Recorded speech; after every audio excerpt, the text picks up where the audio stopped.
Update, Alexa ilakad, IG post, you, Lokin. Samot-saring reaksyon ang mga netizens, mga sweethearts at ang kanyang mga kaibigan sa post ni Alexa. 5 hours lang, ito po yung engagement niya, almost 500. Shania Gomez, Pati Yap, at ibang mga netizens, mga celebrity ay nag-react sa post. Ito na nga sinasabi nila na yung iba, hindi naman lahat. In fairness naman sa katawan ni Alexa, grabe. Yung iba nagpaparitoke, nagpapalaki ng puwet, nagpapalaki ng boobs para sa katawan nila. So, ginastusan talaga nila yon. Samantala, ito na nga yung sinasabi nila na si Alexa hindi na kailangan. Gifted talaga siya. Biniblessed sa kanyang katawan. Grabe. Katawang pinapangarap man ng ibang mga kababaihan. Pero dito ako kay Alexa, supernatural. Hindi na kailangan ng retoke. Kahit sa ilong niya, napaka-pointed. Grabe. If there's a word, perfection, that's you, Alexa. Love everything about this. Napakaganda mo. Ano bang meron sa inyo po?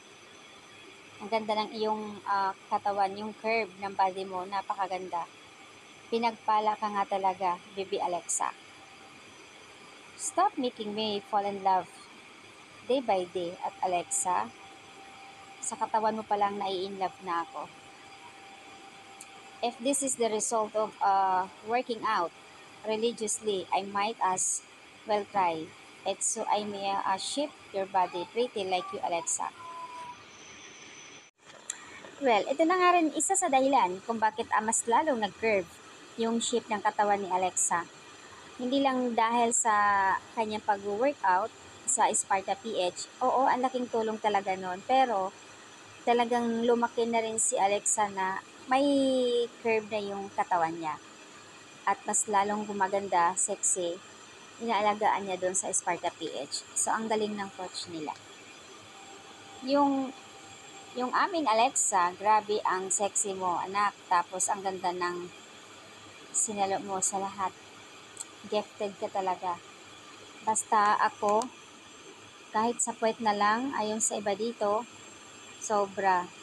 In fairness naman sa mga kababaihan, kahit sino naman, pinapangarap nila, gusto nila na yung malaki yung puwet talaga. So, ayan po yung update dito. Nakakaloka yung mga comment. Good vibes sa lahat. Ang daming nagbibigay good comment dito sa katawan ni Alexa. Napakaganda kasi naman talaga.